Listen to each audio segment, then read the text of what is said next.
There is a wondrous province in northern Georgia, situated in the mountains of the Central Caucasus, Svaneti, home of the Svan people.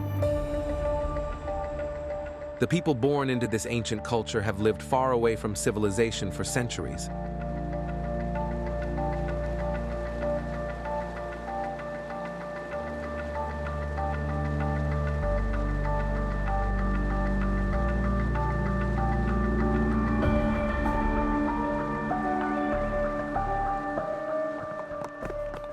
Some 80 families live in the mountain village of Ushguli.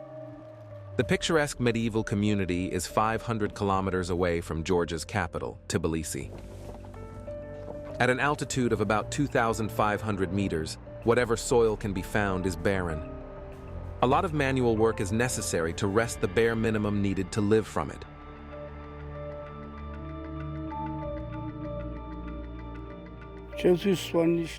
Being a Svan goes together with being strong. It also means being someone who has weathered a lot of hardship in life. Our ancestors have had to bear a lot of misery and constantly battled against it. We Svans are strong, industrious, and loyal. Being a Svan means a lot to me.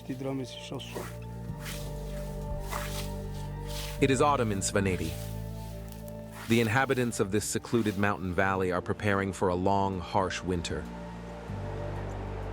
It comes with a vengeance every year and completely cuts off this mountainous region from the outside world for 6 months. To survive in this inhospitable world, the Svans have set firm rules. The man is the undisputed head of the family. The woman's realm is the house and her children. In the winter, when the road is closed, it's impossible to get to a doctor.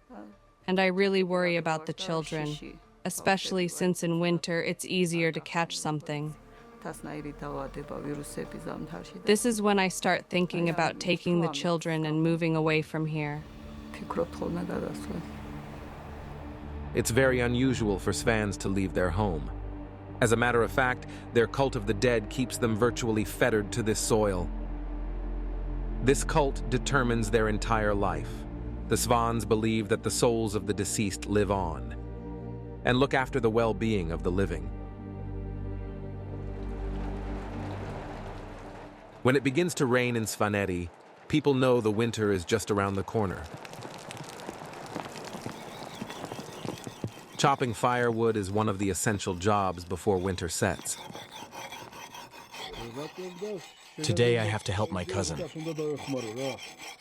The axe has to be really sharp to make the job easier. We want to chop another 10 cubic meters of wood,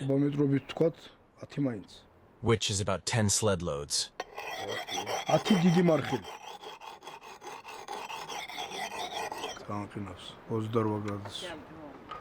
Gia Niziradze has been married to Nani for 11 years. She comes from a neighboring village. The Niziradze are one of the most respectable families in Ushguli.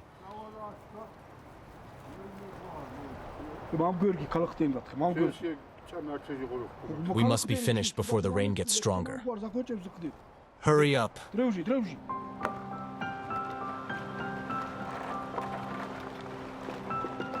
It seems that the invention of the wheel has still not reached this area in the Central Caucasus.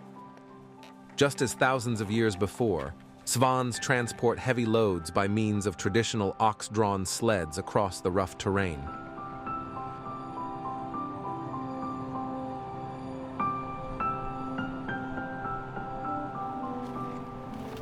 Vegetation grows sparsely on the steep slopes of the mountain range.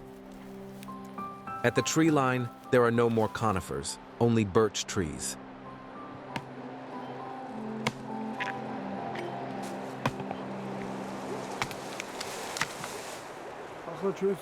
We try to fell as little timber as possible, but we need the firewood.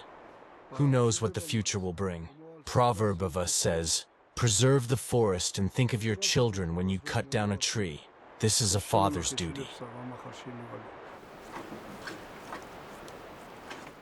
The people in the mountain villages of Svaneti live almost exclusively from agriculture. Their work has remained unchanged for centuries. While the men are out in the forest or in the fields, Women see to the livestock and the household.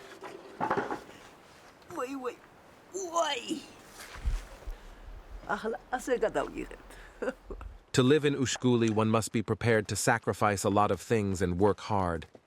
At least 12 hours a day, 7 days a week. And that includes all family members.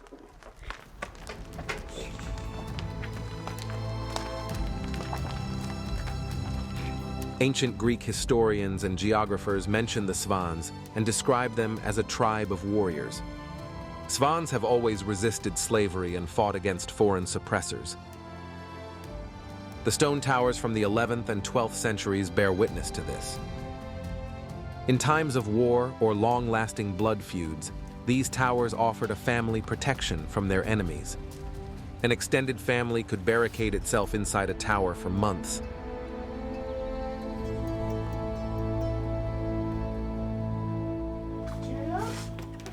Even today, nearly every house in the village has its own old tower, but nowadays they serve a different purpose.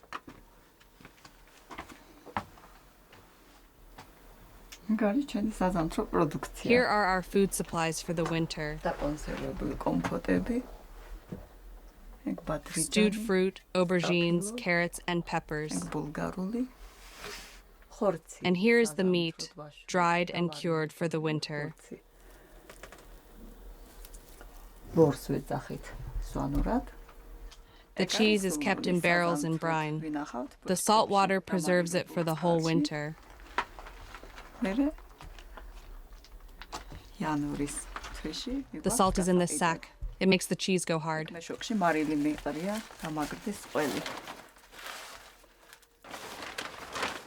Whatever supplies are superfluous to the family's needs are sold on the markets in the nearby villages, especially the cheese. Svanetian cheese is considered a delicacy well beyond Georgia's borders. It's made by hand from fresh cow's milk, following a traditional recipe without any additives.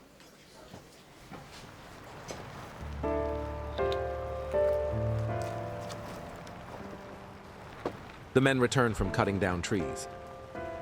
A Svan proverb says, "If a family doesn't have enough good wood for the fire, the man is a disgrace to his family." Therefore, the two men see to it that they bring enough wood home. All heating and cooking in the winter is done with wood. There is a power line up to the mountains, but electricity is often cut off. So having sufficient firewood for the winter is vital.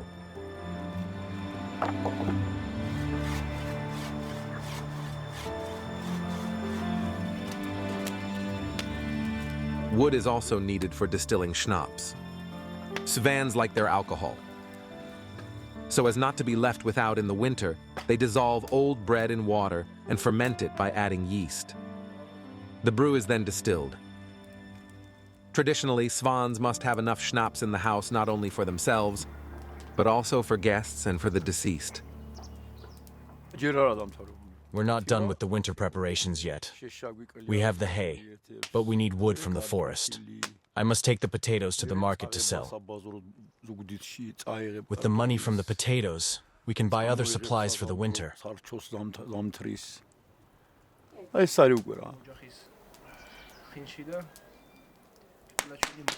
The drinking of alcohol in Svaneti follows some set rules.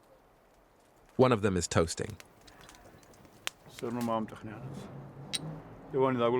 To Georgia, to a good future for our country, to our family, our people, and our land. Peace for the country and the whole world, and may our country always be victorious.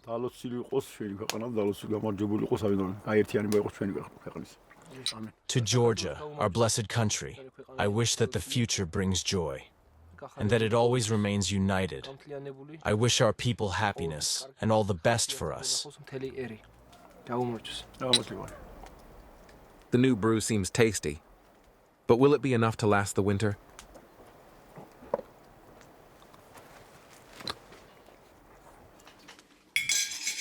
For Nani Nisaradze at home, it's time to make breakfast for her 5 children. The standing of a Svan family is connected with the number of children it has, especially male ones.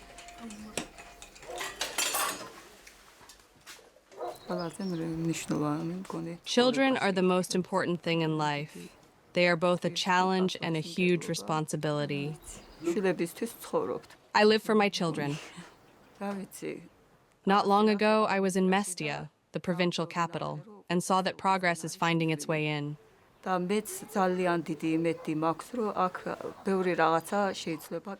hope that the situation will soon change here in Ushkuli too, and that my children will live in better conditions than I have. That they will have better life than we did.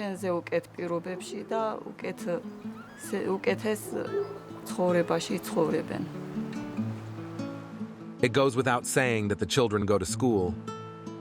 School attendance is compulsory for 9 years in Ushkuli. Conditions in the small community school are ideal. There is one teacher for every 3 or 4 children. Although Svans speak their own language, the lessons are taught in Georgian. Svanuri, the local language, has no written form.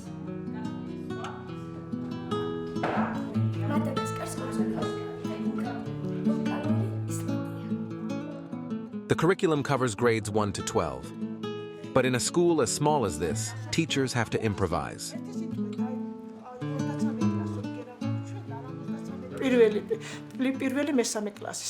There are not many children in the village, so I have to teach 2 classes together. It's a bit difficult because of the different ages and material. The 2 younger children are learning the alphabet, and the older boy is doing maths. I must say that children here are noticeably smarter than those in the city. Unfortunately, though, there are fewer courses here than in larger schools. So, for example, we have no foreign language or dance lessons.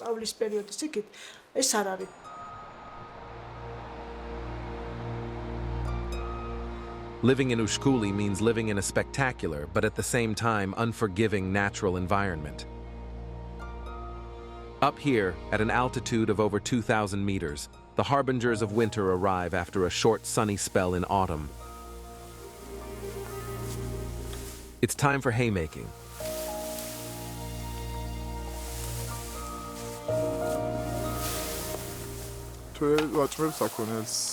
So far, I've got 130 loads of hay for my 13 cattle.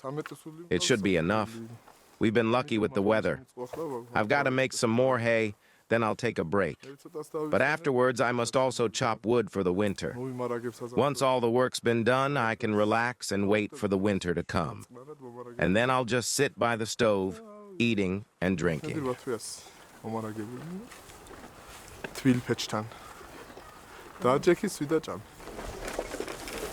Before he can relax, Lado Nisaradze must go up to the highland pasture one last time. The path is long and arduous. Hello, Beka. Where are you going? I'm going up to my father. Come, I'll take you with me. The 11-year-old boy would have to struggle for more than 1 kilometer up that steep hill. He's taking some food to his father, who will be working on the highland pasture all day.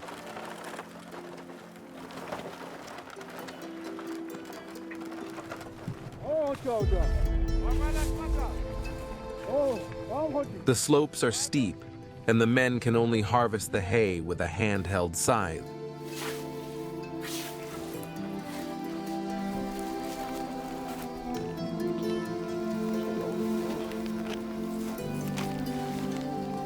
The meal consists of the traditional khachapuri, bread filled with cheese or meat. Did you not have school today? How did you climb up here? Lado took me with him. How? Sled. Was it not too heavy? No. Gia Nisaradze believes that his only son will take over the farm one day. I don't think he would go away. He can't do that because the graves of our forefathers are here. Our family church is here too. That's the reason why I stayed. When I was young, I wanted to move away. But soon things will change here. Modern technology will reach us. For example, a hay mowing machine. The street to the next town, Mestia, will be asphalted. Then the tourists will start coming. So there's much to be said for staying here.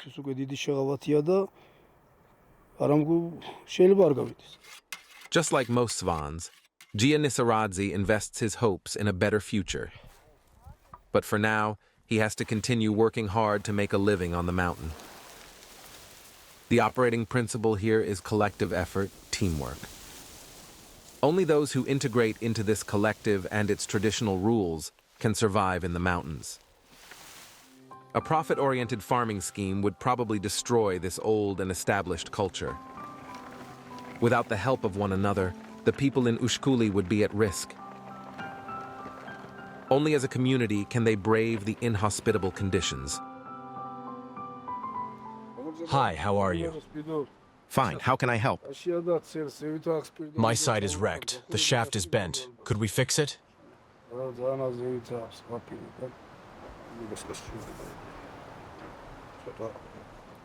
As long as they hold out, the simple tools are mended and repaired over and over again. There's simply not enough money for new acquisitions. Gia's neighbor has set up a small forge in his tower. Using a blower and burning wood and a lot of wood shavings, his fire reaches a temperature high enough to mold iron.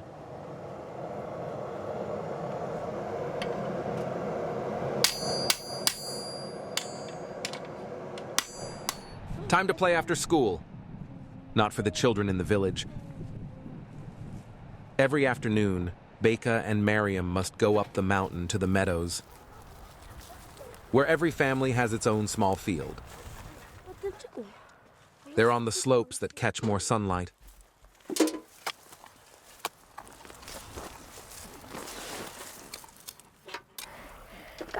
We always pick the potatoes for our family. I always dig over the soil first.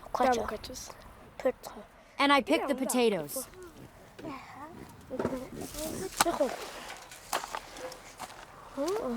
My brother makes hay too.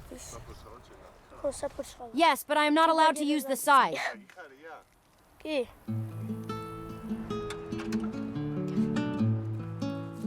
As is the case in most agricultural societies, the Svans consider it a blessing to have many children. As usual, boys are preferable. They have to learn to help with things from an early age, while girls are schooled in how to run a household.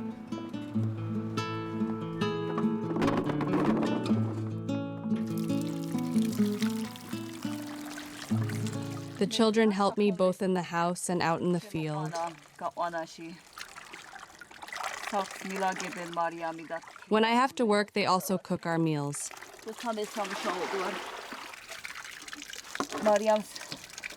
They do everything exactly as I tell them, and their cooking is good.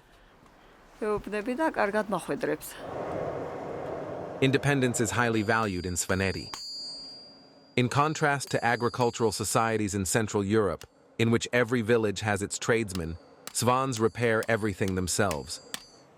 In Ushkuli, there are no carpenters or blacksmiths.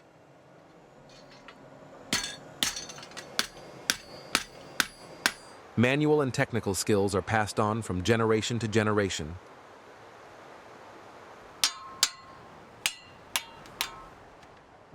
That looks great. In 2 days, I have to do community work again. Let's see how many scythes will break then. Bye now. See you soon.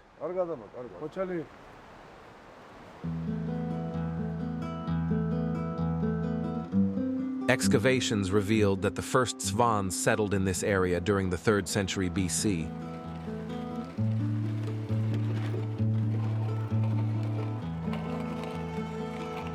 The high peaks of the Caucasus may have offered them protection from aggressors, but at the same time cut them off from the outside world. Only seldom does Gia Nisaradze leave his mountain village. But his son needs to see the doctor, and the nearest place is Mestia, the provincial capital. Gia is the proud owner of a car. He'd been saving for years before he could afford to buy one. His work as a tourist guide and chauffeur in the summer brings in extra income. The trip to Mestia takes about 3 hours, despite the distance being a mere 44 kilometers. The narrow road was built in 1937. It's passable only during the summer months. Gia and his son are headed for the local hospital. The hospital serves some 14,000 people from the entire region. It was constructed in 1926 and is undergoing complete renovation at the moment. Iliko Jabaritsi is a trained surgeon, but he also looks after the younger patients.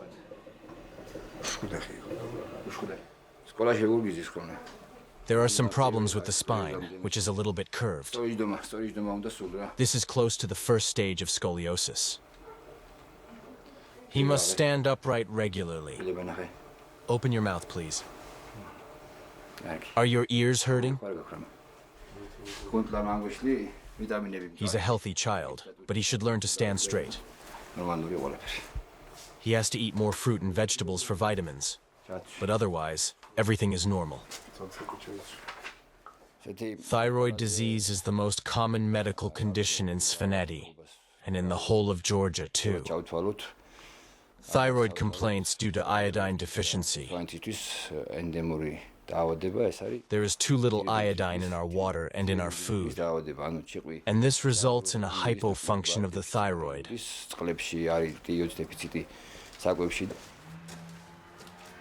It's hard to imagine that this will become a modern hospital anytime soon, but the doctor is optimistic.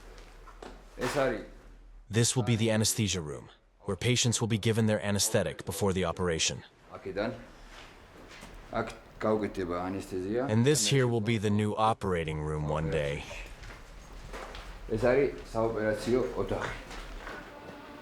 The father takes the doctor's advice very seriously and buys a lot of fruit and vegetables for the winter.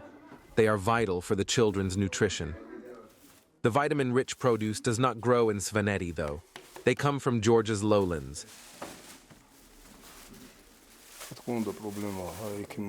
It certainly is a problem, as the doctor said, that the children don't get enough vitamins. Over the winter, we always have plenty of cheese and meat, but it's not enough for a balanced nutrition. 47-year-old Gia knows that the issue of his children's unbalanced diet is not easy to solve. He hopes that one day they'll be able to buy fresh fruit and vegetables in Ushguli. Before returning to the mountains, father and son visit the hospital doctor at his home. He is a distant relative, and it is courtesy to pay him a visit. In return, Svanetian customs dictate that the host offers the guests food in abundance, usually khachapuri, the Svanetian cheese bread.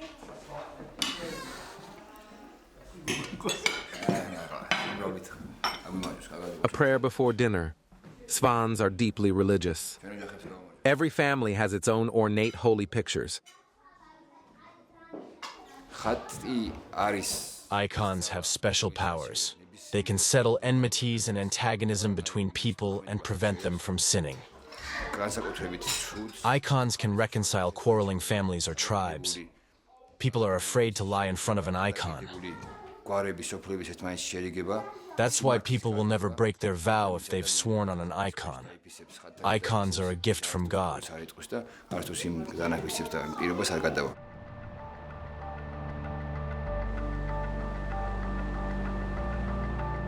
A short distance from the town of Mestia lies Ligurka, the national shrine of the Svans. It is a small church built during the 11th century in honor of Saint Quiricus and Saint Julietta, martyrs at the time of the persecution of Christians. The church is guarded by 63-year-old Saul Gulbani. Having the reputation of being very trustworthy, he was chosen to hold the key to the church. Inside the church, some extraordinary icons are stored. A massive silver-studded cross from the 11th century AD dominates the tiny space. The icons are very important to us Swans. Without them, we cannot exist. It hasn't always been easy to protect those valuable items from our enemies. The people from my village especially defended them many times in the past. Many of the icons were made here in Svaneti because we had many skilled silversmiths.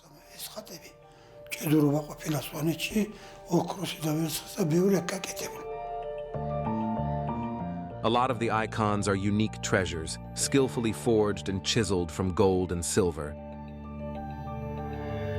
This is the famous Shaliani icon from Byzantium, wrapped in a plastic foil to protect and preserve it.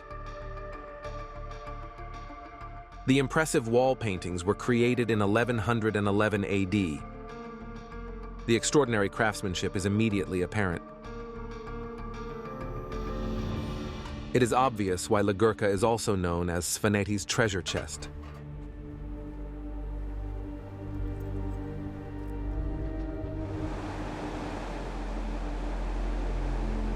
Svaneti's remoteness has led to some religious peculiarities. Svans maintain a distinct cult of the dead. They firmly believe that the souls of the deceased regularly return to the living.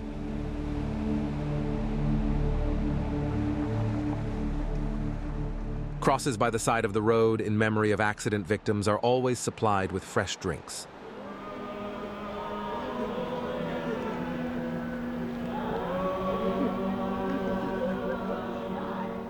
The burial of the dead is a moving ceremony.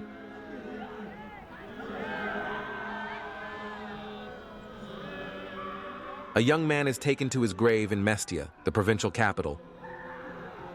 Over 1,000 relatives from all across Georgia have come to bid farewell. The wailing of the women and the mournful chanting of the men can be heard a long way away.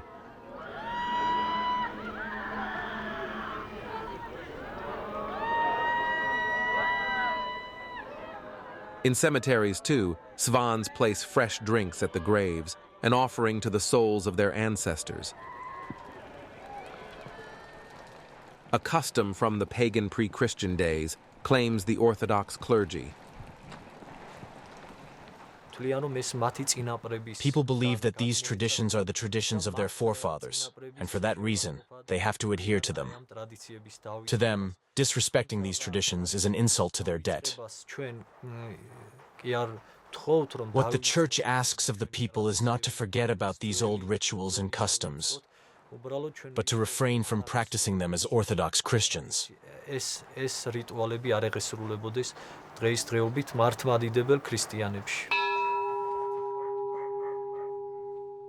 Due to the geographical remoteness of Svaneti, the official Orthodox Church did not manage to establish itself in this mountainous region. For a long time, therefore, services were conducted by lay priests. What's more, they used to take place outside the church because the interior was reserved for the deceased, according to local belief. The Georgian Orthodox Church is only gradually succeeding in introducing a proper liturgy in Svaneti.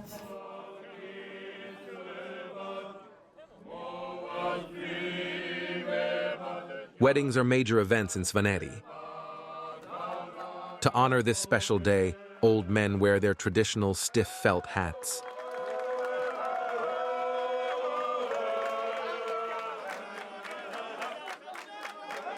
The couple has invited some 300 guests to their wedding.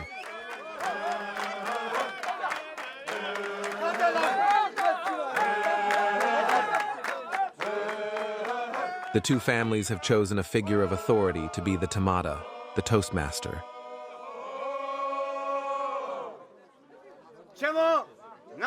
Dear Nadia, dear Jabba, on the path from childhood to adulthood, love has stormed your innocent, naive hearts. I drink to that. May your love rise to the highest clouds in the sky, my precious. May Virgin Mary's and Christ's blessing be upon you.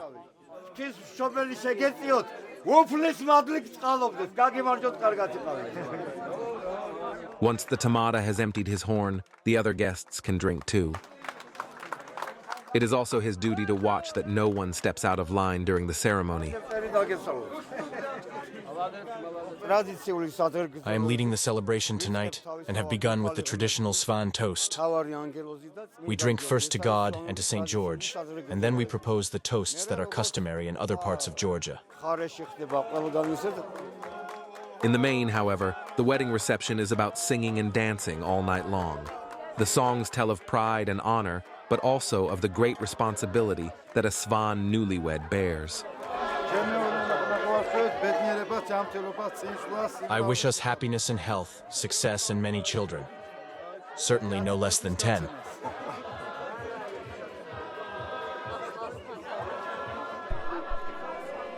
The father of the bride is not entirely happy.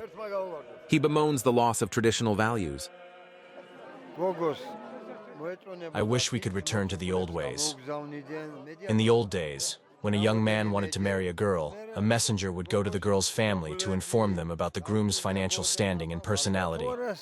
Nowadays, two young people just meet, start dating and marry in a matter of days, only to divorce again soon. And I don't like that. However, the advent of modern life cannot be halted.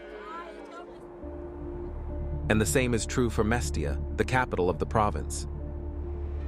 The town, situated at the foot of the mighty double summit of Ushba, resembles a vast construction site. Many of its roughly 3,000 inhabitants are converting their houses into small pensions. The allures of tourism are hard to withstand. The Georgian state promotes the development of the region into a tourist area, aiming mainly at hikers and skiers. The first visitors are already here. The airport's runway has already been extended. The terminal owes its futuristic shape to a Berlin-based architect's firm. The German architects based their design on the traditional Svanetian towers. In their efforts to attract tourists, Svans bank on the charm of a traditional family atmosphere. 24-year-old Georgi Japaritsi is converting his parents' house into an inn. Georgi went to school in Germany. He speaks the language and has an idea about what his future guests will be like. I think the tourists coming here will want to feel like they are staying with a family. They want to see how we live, what our everyday life is like. I believe that 5-star hotels are out of place here. This is Svaneti, an old traditional province that has to be preserved. Tourism presents people here with an opportunity. In 5 years' time, there will be more tourists here. I think that by then, everything will be much, much prettier and better here too. Okay, maybe not prettier. It's always been pretty here, but newer and better. Changes can also be good to a certain extent. An increase in the tourist trade will change the traditional way of life of the Svans for good. Disputes have already arisen because some families in Mestia have not been awarded subsidies for renovating their houses. The Council of Elders is convening to resolve this issue. It's an institution that has existed here since ancient times. Those local legal structures coincide with state law to this day, and Svans still prefer to observe their own rules rather than those of the state.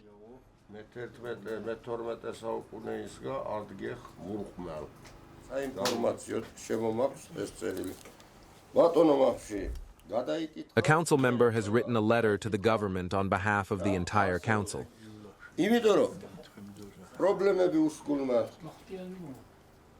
The elders request that the grants for the house renovations in Mestia are distributed fairly. This will go to the government. They should judge for themselves how reasonable and logical the letter is. What's important is that they listen to the voice of the people. Whether the demand is fair and logical is not relevant. This is how proper democracy should be. The council, say, is still very influential in the case of capital offenses such as robbery or murder.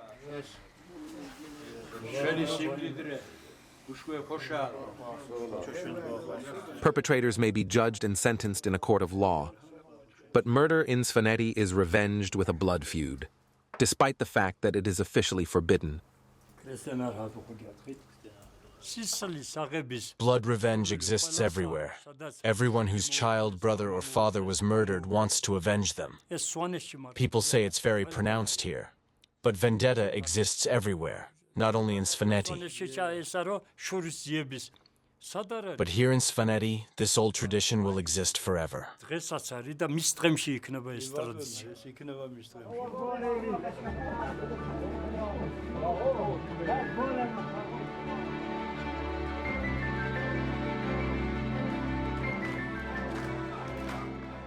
Sometimes, even in Svaneti, prediction and modern life are not too far apart. In a coffee shop in Mestia, a group of teenage students are having a going-away party. Yet instead of pop music, they play and dance to Svanetian traditional music.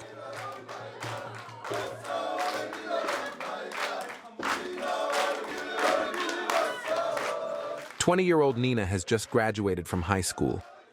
Soon, she will leave her hometown for the big city of Tbilisi, the country's capital, where she will study law and economy.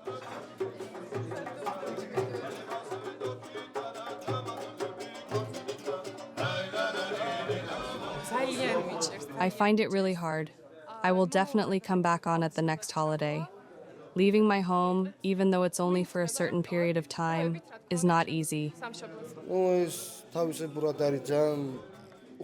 On the one hand, I think it's very sad that Nino is leaving our beautiful Svaneti and her friends.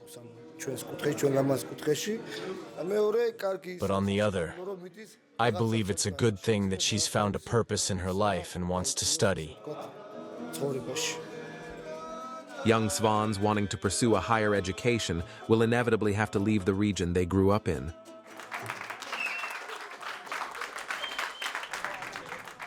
But they all swear they will return to this unique mountain world one day.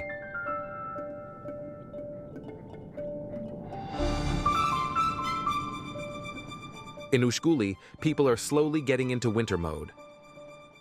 Soon, the village at an altitude of 2,500 meters above sea level will be buried in snow for 6 months, totally cut off from the outside world.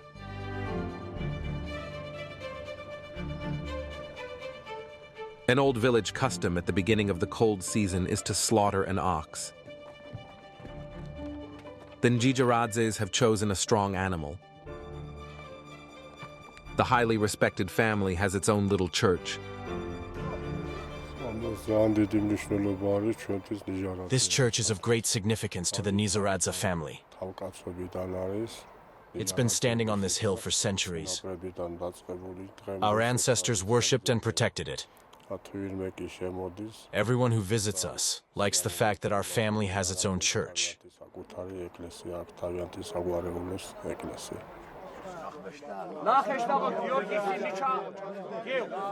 Svans have upheld their pagan traditions to this day. In their prayers, they commemorate the deceased and pray for the living.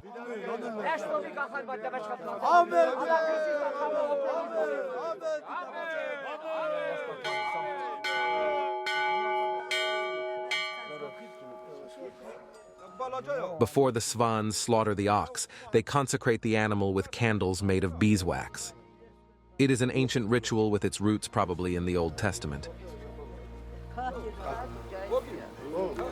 Then the ox is led around the Njijaradze family church 3 times, another element of the old rite.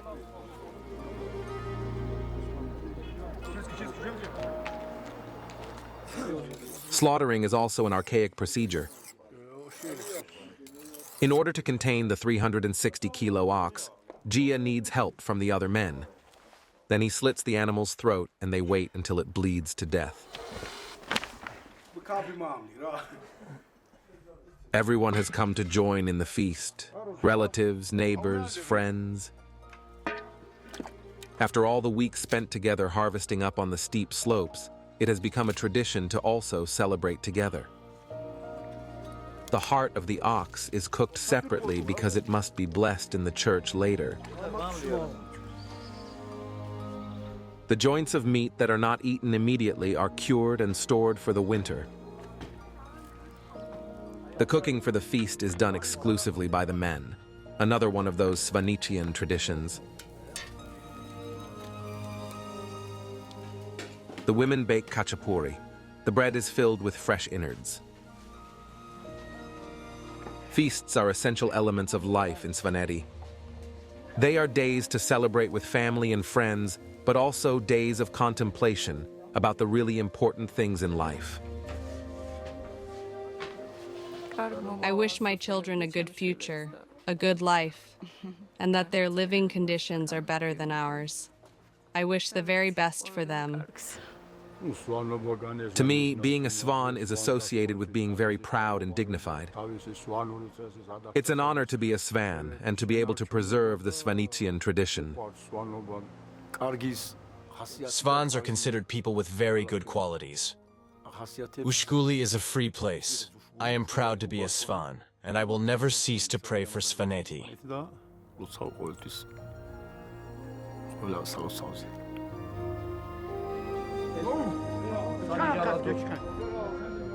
All the food must be blessed in the family church before the feast can begin.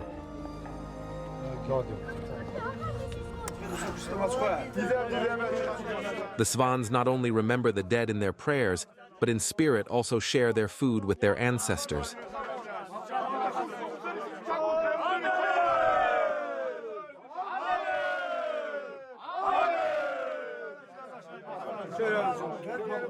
The heart and the liver represent the soul of the animal. They are divided up and consumed inside the church, an ancient rite from pagan times.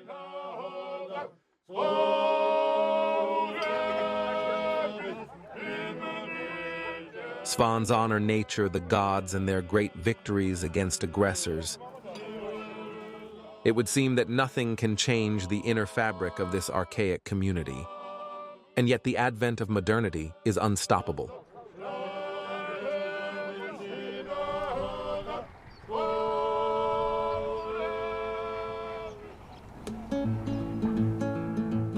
Young people leave their mountain home, and tourists have started to discover Svaneti, its people, and its extraordinary nature.